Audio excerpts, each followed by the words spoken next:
Di chapter sebelumnya, Raja Api ngomong kalau kebanyakan dari mereka pasti tidak akan bisa sampai ke lantai 5, bahkan jika mereka dihidupkan lagi untuk mencoba ulang. Jadi jangan terlalu berharap banyak. Habis Raja Api ngasih wejangan dan berbagai peringatan untuk calon akademi. Nampaknya si Guardian kanan, Seop Meng, kelihatan muak. Di sana dia membatin kalau emang si Api ini pandai buat bikin orang semangat, tapi di saat bersamaan juga langsung ngehancurin semangat tersebut. Dan itu yang jadi alasan kenapa dia selalu tidak suka dengan sesuatu yang berkaitan sama si Raja Api ini. Tak lama kemudian Raja Api ngasih info terkait keuntungan ketiga, yaitu semua orang yang masuk di akademi bakal dapetin peringkat, atau nanti bisa akan jadi ke rank A. Ngedenger itu salah satu pangeran langsung ngeduga dan tahu alasannya kenapa para kandidat yang tidak punya peringkat atau orang biasa berani datang ke sana. Karena semuanya bisa diubah ketika masuk akademi. Dalam artian semua orang berada di posisi yang sama. Dengan begitu dia nyimpulin kalau mulai sekarang hanya yang terkuat saja yang bisa bertahan. Habis itu Raja Api kemudian melanjutin penjelasan bahwa setiap berhasil melewati tantangan peserta akan dapat peringkat. Yaitu prajurit tingkat rendah untuk tahap pertama, prajurit menengah untuk tahap kedua, prajurit tingkat atas untuk tahap ketiga, pemimpin sekuat untuk tahap keempat, dan pemimpin klan untuk tahap kelima. Dan untuk tahap 6, Raja Api tak menjelaskan, dia mikir kalau gak bakal ada yang ampe tingkat itu. Jadi dia gak ngejelasin hal tersebut. Lalu Raja Api ngasih peringatan kalau pasti kebanyakan dari mereka tidak akan bisa ngelewatin tahap 3. Setelah panjang lebar ngejelasin itu, Guardian kanan, Seop Meng, nampak ngomong pelan. Kalau menurutnya tahap 6 tidak bisa disebut sebagai ujian karena tidak ada lebih dari 10 orang yang bisa lolos tes itu selama ribuan tahun. Sedangkan di sisi lain, Raja Api kembali ngasih penjelasan kalau seseorang sampai bisa ke tahap 3 atau peringkat atas, maka peringkat itu baru akan diakui. Dan dia ngasih tahu kalau saat ini semua orang berada di peringkat yang sama, tapi akan berbeda ketika nanti mulai ujiannya. Seon yang ngedenger penjelasan tersebut, dia bertekad bulat akan berjuang ngeraih peringkat teratas. Setelah itu Raja Api nyukupin penjelasannya. Kemudian dia ngasih perintah supaya semua orang nantinya bisa ngebentuk kelompok untuk nanti tinggal di asrama. Dan untuk saat ini akan dimulai ujian pertamanya. Di sisi lain Seon nampak bingung. Siapa coba yang mau ngebentuk kelompok sama dia?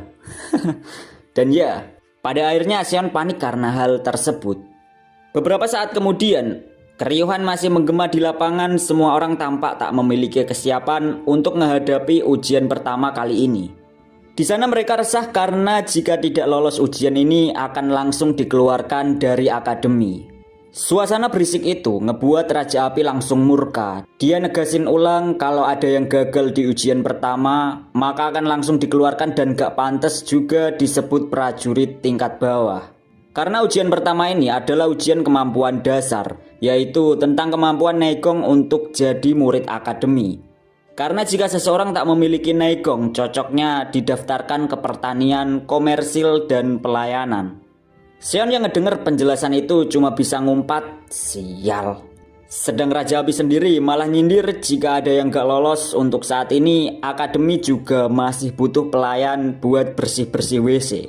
Tampaknya ucapan itu ditujukan untuk Seon. Di sono dia ngerasa telah disindir. Dengan penuh kekesalan akhirnya Seon tahu tentang alasan kenapa dari dulu para ibu-ibu dari 6 klan ngebuat dirinya bersumpah buat gak mempelajari Neigong. Jadi ternyata supaya dia tidak bisa menaiki peringkat atas dan ngebikin dirinya berada di posisi dari klan terendah. Dan jika itu terjadi, semua orang bakal bisa ngebunuhnya dengan mudah. Nampaknya ada yang ketawa dari ketidakadilan itu. Dia adalah pangeran nomor 3, Mukum.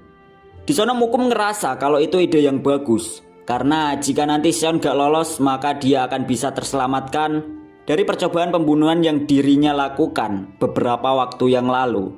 Saat lagi mikirin itu, tiba-tiba ia kaget ngelihat seorang wanita yang menuju ke depan para peserta. Dia adalah seorang tetua kelima Demonic Cult, pemimpin klan dari Sound Clan bernama Hang Soyu. Di sono kedatangan Hang Soyu bukan tanpa alasan. Dia nampaknya telah dipersiapkan untuk mengawasi ujian pertama dan sebagai pengujinya. Raja Api kemudian ngasih tahu kalau nanti ujian yang akan berlangsung sangat mudah, menurutnya sih. Sedangkan pemimpin Sun Clan ini nampaknya sudah bersiap. Tapi Seon yang melihat itu bertanya-tanya tentang tes macam apa sampai seorang tetua turun tangan. Dan dia juga bingung ngelihat semua orang yang tiba-tiba nutup telinganya. Sementara itu Raja Api baru ngasih tahu kalau tetua kelima bakal mainin gelombang energi musiknya yang bisa ngebuat seseorang kagak bisa berdiri kalau ngedenger musik itu. Tapi tetua kelima juga bakal ngontrol untuk tidak berlebihan. Dan jika ada yang beruntung, mungkin saja orang yang punya sedikit negong bisa bertahan. Seon yang ngedenger itu kayak langsung keluar sumpah serapahnya, karena nanti harus bertahan sama gelombang energi musik. Sementara dirinya kagak ada negong sama sekali. Habis itu tetua kelima ngasih peringatan kalau orang yang negongnya cuma dikit memang bisa bertahan, tapi palingan bertahannya cuma 1 menit. Habis itu Raja Api kembali ngasih info dan ngasih aba-aba kalau barang siapa yang bisa bertahan dari musik ini selama 1 menit tanpa pingsan akan lolos ujian. Dan kemudian ujian pun dimulai. Tetua kelima langsung memetik alat musiknya. Gelombang energi musik menggema memenuhi lapangan akademi. Semua orang merasakan aura tekanan menakutkan dari gelombang musik itu.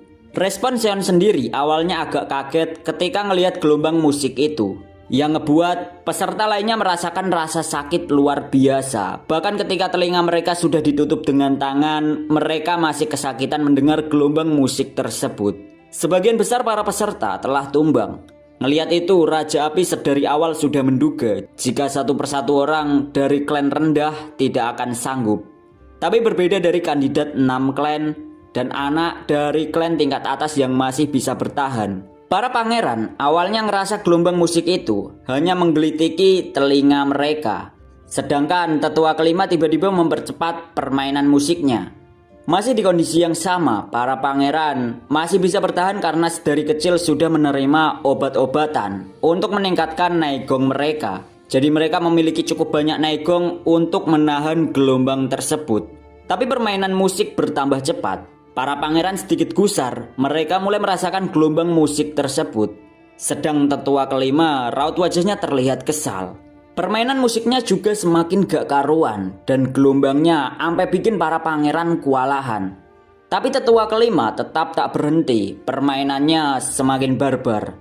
Peserta yang awalnya mampu menahan mulai kewalahan.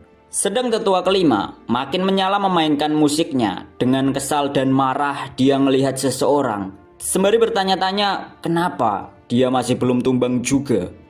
Benar, Seon Jaewon yang nampak tak terpengaruh sama sekali dengan suara gelombang musik tersebut.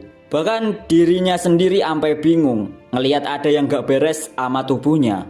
Karena semua orang di sono sebagian besar udah pada tumbang, sementara dia gak kenapa-napa. Ngelihat peserta lainnya, Seon bertanya-tanya kenapa dia baik-baik saja. Yap, sistem kita muncul, Shinano. Dia lalu ngasih info kalau frekuensi gelombang yang tinggi dan rendah akan ngebikin tubuh mengalami luka serius. Jadi Shinano ini mengaktifkan mode pertahanan darurat tanpa sepengetahuan Seon untuk menutup gelombang suara. Dalam arti Shinano mematikan fungsi indera pendengaran Seon yang ngebuat dirinya tak bisa mendengar apapun untuk sementara waktu. Tapi Seon sendiri heran karena masih bisa dengar suara Shinano. Lalu Nano ngejawab kalau dia kagak ngomong dan dia hanya ngirim data ke otaknya si Seon. Habis itu kembali pada tetua kelima yang marahnya makin gak karuan. Dia ngelihat Seon dengan penuh kebencian. Seon sendiri ampe ngerasain tekanan intimidasi mata itu. Lalu dia ngeluh sama Nano buat ngunci tatapan intimidasi si tetua kelima.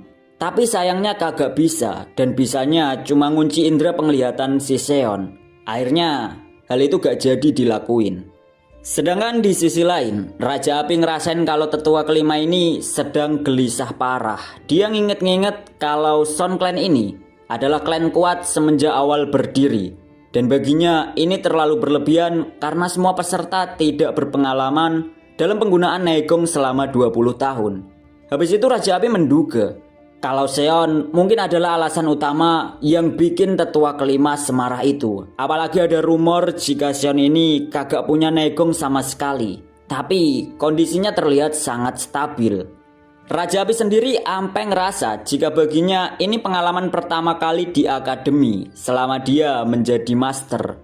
Merasa menarik, dia tetap menunggu ampe berapa lama Seon bisa bertahan. Kembali pada para peserta yang ampe ngalamin pendarahan di telinga. Sementara orang-orang yang dari klan atas juga nyoba buat tetap bertahan, walaupun mereka nyadar kalau gelombang ini tak bisa ditahan, bahkan untuk orang yang punya pengalaman Naegong selama 20 tahun. Tapi demi harga diri, mereka nyoba buat tetap maksa batas tubuhnya. Sementara itu dari bagian terdepan, para pangeran yang berasal dari 6 klan utama ngerasain kalau tetua itu permainannya amat barbar dan lagi murka. Si pangeran nomor 5, Mukum, ngerasain jika itu kagak beres. Dia nyari tahu penyebabnya dan terkejut ketika ngelihat ke arah belakang. Para pangeran lain yang melihat Mukum terkejut merasa penasaran ada apa emang di belakang. Sedangkan terlihat Seon masih gagah berdiri kokoh menentang gelombang musik. Dan secara bersamaan semua para pangeran juga ngelihat ke arahnya, bertanya-tanya kenapa dia masih bisa bertahan. Padahal dia kagak ada Naegong sama sekali. Ditambah kondisi Seon juga terlihat sangat stabil tanpa letih sedikit pun. Sementara Mukum yang mungkin kayak punya dendam pribadi ini semakin menaruh kebencian pada Seon. Tapi dia juga terkejut karena nganggep kalau Seon ini punya Naegong. Sedangkan Seon sendiri ngerasain firasat kalau tetua kelima dan para pangeran terlihat sedang marah. Maka dari itu karena dia ragu, dia lalu nyuruh Nano buat nganalisisnya. Saat Nano menganalisis semua postur wajah, kita diperlihatkan kalau emang tetua kelima ternyata dalam kondisi abstrak, terkejut, tergesa-gesa, dan nampak marah maksimal. Habis ngelihat itu, Seon kepikiran walaupun dia gak ngedenger suara apapun, tapi dia ngerasa ada permusuhan yang kuat di antara mereka. Jadi dia mikir kalau itu akibat adanya harga diri, karena mereka ngiranya Seon ini kagak punya Naegong, tapi bisa bertahan sampai sekarang. Oleh sebab itu, Seon mikirin ulang rencana bahwa jika ujian pertama ini bisa lolos, mereka kagak akan percaya kalau dia ngomong kalau kagak punya Naegong. Oleh sebab itu, Seon ini nyuruh Nano supaya memberikan sedikit luka dalam di tubuhnya. Habis ngasih perintah itu ke Nano, Nano nampaknya tak yakin dan menyarankan Seon supaya gak ngelakuin itu karena bisa ngebikin tubuhnya kesakitan hebat. Tapi Seon tetap maksa dan nyuruh Nano ngelakuin saja supaya dia dapat muntah darah. Setelah nanti si tetua 5 selesai bermain alat musiknya. Di sisi lain tetua kelima kelihatan kagak percaya karena sudah 1 menit berlalu dan Seon masih baik-baik saja. Dan nampaknya kondisi Seon juga sangat stabil tanpa terpengaruh sama sekali sama kekuatannya. Ngelihat itu dia semakin marah dan gak bisa ngebiarin begitu saja. Karena itu ngebikin harga dirinya ternodai. Maka dari itu tetua kelima berniat menggunakan separuh kekuatannya. Lalu dengan barbar dia langsung memainkan alat musiknya. Raja Api yang menyadari itu ngerasa kalau kondisi saat ini sangat berbahaya. Apalagi dari sisi lain para pangeran nampak ampe tak sanggup lagi nahan gelombang musik itu. Ampe ngebikin organ dalam mereka pada berdarah. Ngelihat situasi itu Raja Api langsung bertindak. Dia memperingatkan tetua kelima supaya berhenti karena dampaknya bisa fatal. Dan benar seketika emosi tetua kelima langsung mereda. Lalu dia mulai menghentikan permainan musiknya. Dan ketika itu benar-benar berhenti, kondisi nampaknya mengerikan. Karena semua peserta telah tumbang berjatuhan, kecuali Seon yang masih berdiri. Ngerasain ujian yang telah selesai, para peserta yang masih sadar merasa lega. Sebab ujiannya telah berakhir. Di sisi lain guardian kanan, Seop Meng mengatakan kalau sedikit lagi tetua kelima ningkatin sedikit kekuatannya, maka semua orang akan gagal di ujian pertama. Dan dia juga sampai tak percaya jika tetua kelima sampai bisa lepas kendali.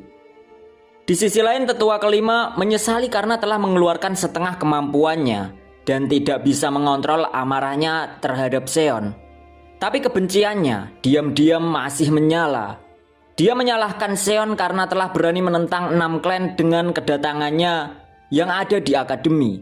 Sementara Seon sendiri nampaknya mulai rapuh akibat organ dalamnya yang dibikin Nano terluka. Dari itu dia sudah tak sanggup hingga akhirnya memuntahkan banyak darah. Ngelihat itu Raja Api dan tetua kelima nampak kaget dan gemetar. Adapun Pangeran Mukum terbelalak, dia kaget dan bertanya-tanya. Diikuti rasa gak percaya ngelihat Seon yang terlihat muntahin begitu banyak darah. Sementara sesuatu yang gak diketahui semua orang, terlihat bahwa Seon nampak kesal sama si Nano karena ngebikin dirinya kesakitan hebat. Padahal permintaannya supaya dia ngeluarin darah dikit aja. Tapi si Nano ngasih penjelasan kalau damage yang diterima di organ tubuh adalah 30%. Karena cuma itu yang dapat memungkinkan untuk muntah darah. Ngedenger itu Seon marah-marah sama si Nano karena luka sebesar itu dapat ngebikin dirinya sekarat. Tak berhenti sampai sana, Seon ngerasa ada susulan muntahan dan ya, dia langsung muntah darah dengan begitu banyaknya.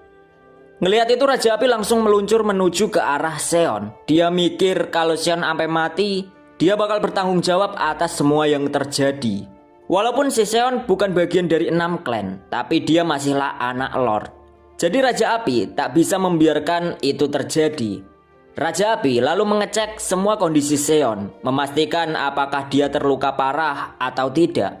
Sementara itu Seon sendiri dikasih tahu sama Nano kalau dia sudah kehilangan 7% darahnya. Dan Nano juga mau ngaktifin mode penyembuhan.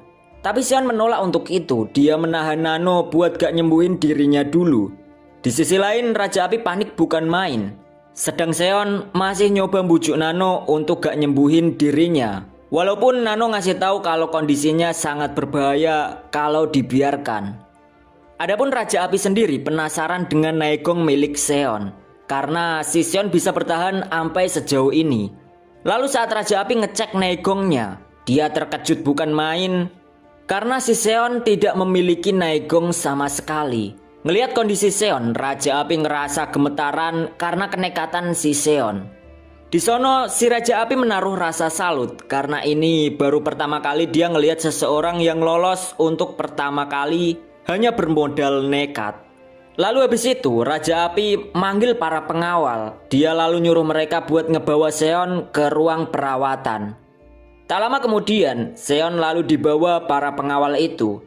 Sedang Seon sendiri lalu ngomong ke Nano dan merintahin buat nyembuhin dirinya.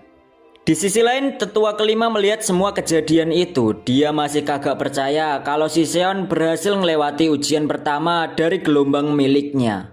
Saat lagi mikirin itu, Raja Api tiba-tiba ngomong ke dirinya kalau semua yang telah dilakukannya terlalu berlebihan. Ngerasa diserang, tetua kelima nanyain, "Hah?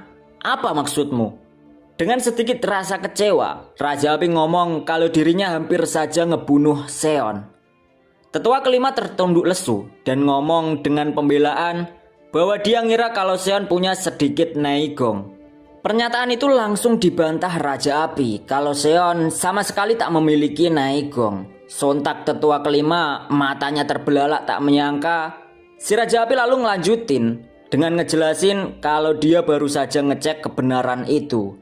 Bahwa Seon memang tak memiliki Naegong dan hanya berusaha menahannya.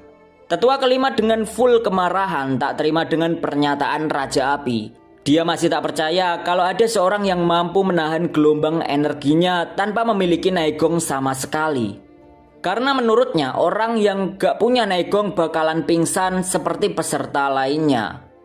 Tapi walau bagaimanapun Raja Api tetap ngeyakinin kalau emang si Seon tak memiliki sedikit pun Naegong. Dan fakta yang diucapkan si Raja Api ngebikin tetua kelima masih ragu kalau Seon cuma modal nekat. Sementara itu Raja Api kelihatan kayak merenung. Dia juga salut sama si Seon. Bahkan dia berpikir untuk menjadikan Seon sebagai muridnya jika Seon bukan anak haram. Akan tetapi niatnya itu cuma keinginan semata. Karena dia nyadar kalau itu terjadi sama saja mengibarkan bendera buat ngelawan 6 klan. Di sisi lain, guardian kanan, Seop Meng terlihat menegak minumannya. Lalu tertawa lepas karena habis melihat peristiwa yang sangat menarik itu. Dan habis itu, Seop Meng membatin kalau yang dilakukan Seon sungguh sangat menarik. Karena hanya menahan dan bermodal nekat. Tapi saingannya ini langsung sengit dan nyuruh dia buat ngelanjutin mabuknya aja. Habis itu Seop Meng tak basa-basi lagi pada Raja Api, dia ngomong ke Raja Api akan ngelakuin sesuatu terhadap Seon. Tapi si Raja Api tak peduli akan itu dan segera nyuruh Seop Meng buat pergi jauh-jauh darinya. Yap, betul. Habis itu hanya ada kesinisan di antara keduanya. Mereka saling tajam memandang dan saling remehin satu sama lain. Perseteruan mulai meledak, dua aura kekuatan saling beradu menyebar di seluruh lapangan. Dan ngebikin semua peserta pada merinding ngerasain energi sekuat itu. Para pangeran bertanya-tanya tentang apa yang terjadi sama guardian kanan dan kiri tersebut. Sampai mereka beradu energi. Di sisi lain, batu-batu sampai bergerak tersapu energi kuat itu. Tapi nampaknya keduanya tiba-tiba berhenti seketika. Ternyata si Seop Meng mutusin buat ngalah untuk kali ini. Dia lalu berjalan pergi ninggalin si Api dan bakal masrahin kondisi di lapangan saat ini. Sembari menjauh, si Seop ini ngedumel kalau ngeliatin para peserta yang cuma geletakan di tanah. Baginya kagak ada gunanya dan cuma buang-buang waktu. Karena dia pikir semua orang di sana tak ada harapan sama sekali. Karena daripada mikirin mereka, dia lalu nginget Seon. Dan dengan bangga, dia mengakui kalau dirinya lebih tertarik dan menyukai Seon. Di tempat lain, tepatnya di ruang kesehatan bangunan utama Demonic Academy yang berada di lantai 2. Terlihat dokter akademi, Baek Jong Myung, salah seorang murid dari si Baek tua yang berasal dari Poison Clan. Di sana Baek Jong Myung ngedengar suara dari luar karena ada pasien. Ngedengar itu dia kaget bukan main sebab baru pertama kali ini dia dapat pasien sungguhan. Sesuatu yang menurutnya adalah anugerah karena di hari pertama ini dia dapat pasien. Lalu setelah itu dia menyuruh para pengawal buat ngebawa masuk ke ruangan. Singkat cerita dokter ini kaget karena dia ngelihat luka yang begitu parah di tubuh Seon. Dan ngeduga kalau ujiannya pasti sangat sulit. Habis itu si dokter dikasih tahu sama pengawal yang ngebawanya kalau pasien ini ngalamin luka dalam. Jelas si dokter langsung kaget karena selama 10 tahun ikut gurunya dia gak pernah ngelihat luka dalam separah itu dan ini baru pertama kalinya. Habis itu para pengawal pamit pergi, ninggalin mereka berdua. Di sisi lain sebelum pergi salah satu pengawal nampak berhenti. Satunya lagi negur kenapa dia berhenti. Ternyata pengawal itu berhenti karena ngerasain kalau Seon keadaannya terlihat menjadi lebih baik dari sebelumnya. Setelah itu kita kembali pada si dokter yang langsung ngecek kondisi Seon dan nyoba buat ngerasain denyut nadinya. Sedangkan Seon sendiri nyoba buat ngelirik pakai sebelah matanya. Di sana dia lupa ada ruang kesehatan dan malah udah nyembuhin seluruh luka dalamnya. Tapi Seon nyoba buat ngehentiin penyembuhan dan nyoba buat nahan rasa sakitnya sampai si dokter ini nyelesain pemeriksaannya. Setelah itu si dokter lalu memastikan kalau si Seon ini ngalamin luka dalam cukup parah. Tapi dia ngerasain ada yang aneh karena luka dalamnya bisa separah itu. Habis itu si dokter mutusin buat ngelakuin tindakan berupa akupuntur. Saat lagi mikirin itu, dia tiba-tiba dikejutkan oleh kedatangan seseorang yang tanpa sungkan mendobrak pintu ruangan. Iya benar, guardian kanan datang dengan barbar. Dan langsung ngecengin si dokter karena dulu dia seorang bocah ingusan. Dan sekarang udah jadi dokter aja nih orang. Habis itu si dokter nanyain kedatangannya karena kelihatannya si Seop Meng ini kagak ada penyakit sama sekali. Ngedenger itu Seop Meng ngerasa kayak dilarang datang. Dia langsung intimidasi si dokter hingga pada akhirnya ya udah emang kagak bisa akur mereka. Di sisi lain si Seop Meng ini ngeliat Seon. Dia lalu ngomong sama dokter kalau Seon ini baginya bocah yang menarik. Sedangkan Seon sendiri ngedenger juga ucapan si Seop. Di sana dia batin kenapa si Seop ini datang ke ruang kesehatan. Dan dia ngira kalau Seop ini tahu kondisinya yang pura-pura terkena luka dalam. Saat Seon lagi mikirin itu, tiba-tiba Seop makin mendekat. Bau alkohol menyengat di hidung Seon. Yap, benar. Spontan dengan lantang Seop ngomong ke Seon, "Kenapa? Kau pura-pura tidur, ha?" Lalu Seop ngangkat tangannya. Dan dari itu ngebikin Seon langsung terangkat. Ngelihat kejadian itu si dokter kayak kelihatan bingung. Dia ngomong, "Jadi begini kekuatan si guardian kanan. Dia bahkan sampai bisa ngangkat seseorang tanpa menyentuhnya." Sedang dalam hati, dalam keadaan masih terpejam, si Seon batin, apakah si Seop ini membuatku duduk dengan naegongnya? Ditambah dia juga ngerasain kalau dirinya sama sekali kagak bisa gerakin tubuhnya. Sementara Seop dengan nada ngancem dia ngomong bakal mukul si Seon kalau masih berani pura-pura tidur. Dan ya, Seon langsung melek tanpa ada perlawanan dan cuma ngumpat karena dirinya ketahuan. Lalu dengan sinis, Seon nyeletuk nanyain bagaimana bisa si Seop ini nyadarin dirinya pura-pura tidur. Sedang Seop cuma nyengir. Lalu dia ketawa terbahak-bahak dan ngungkapin kalau Seon ini amat menarik karena dia berani berbohong di hadapan guardian sepertinya. Ngedenger itu Seon cuma masang wajah kesel. Sedang Seop Meng lalu ngejelasin kalau dia punya insting yang bisa bedain orang tidur dan tidak dari cara orang tersebut bernafas. Seon ya kayak langsung terkejut karena cuma berasal dari nafas kebohongan bisa kebongkar. Dan akhirnya ia pasrah. Habis itu Seop Meng ngomong kalau dia sangat gak menduga akan ada orang semenarik Seon. Ngedenger itu Seon ngeduga kalau si Seop ini datang kayaknya bukan karena dia berbohong. Dan ya, Seop lalu ngejelasin kalau bocah-bocah zaman sekarang tuh kagak bisa nahan sedikit rasa sakit yang menyulitkan mereka. Jadi karena itu kebanyakan bocah ngambil jalan pintas. Lalu dia bilang ke Seon kalau dia adalah bocah yang berbeda dari lainnya.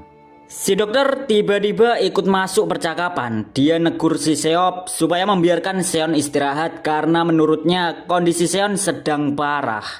Tapi ya mau gimana lagi, si Seop langsung nyuruh dia buat diem. Dan tiba-tiba terjadilah muntahan darah susulan. Kedua orang ini langsung speechless. Emang kepala batu si Seop Meng ini. Dan mereka akhirnya cuma diem dan kagak ada pergerakan saat ngelihat Seon yang tiba-tiba muntah darah lagi. Tapi walau bagaimanapun, salah satu orang terkuat ini tetap punya solusi buat ngatasin semua itu. Dia langsung lepas naegong miliknya untuk ngeredain rasa sakit Seon. Habis itu ngehentiin pelepasan naegongnya yang ngebuat Seon langsung terjungkal. Dan ngebikin lehernya sakit coy.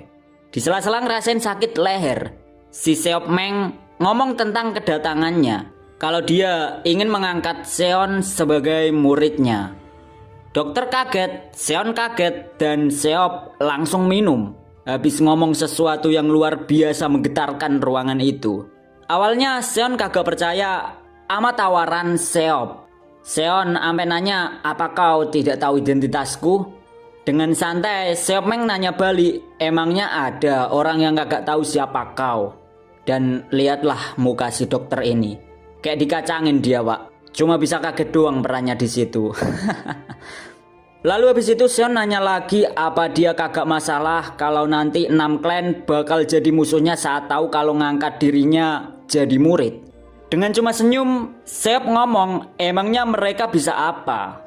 Lalu dia ngelanjutin kalau para klan akan selalu bertarung satu sama lain dengan atau tanpa Seon. Ngedenger itu sebenarnya Seon ngerasa kalau itu kesempatan yang bagus. Tapi dia masih ragu kalau itu mungkin hanya jebakan.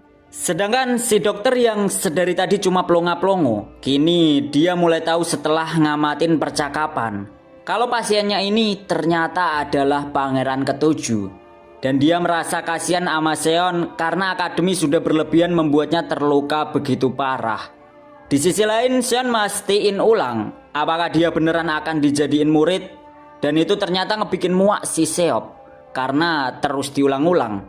Tapi ada sesuatu yang disadari Seop Meng, kalau Seon ini punya banyak masalah. Jadi hidupnya kagak pernah tenang. Lalu habis itu Seop nyoba ngeyakinin atas tawarannya dia ngerogoh saku dan ngambil sesuatu. Lalu ngehentakin itu ke sisi Seon. yaitu sebuah kertas yang berisi panduan buat bertahan di akademi.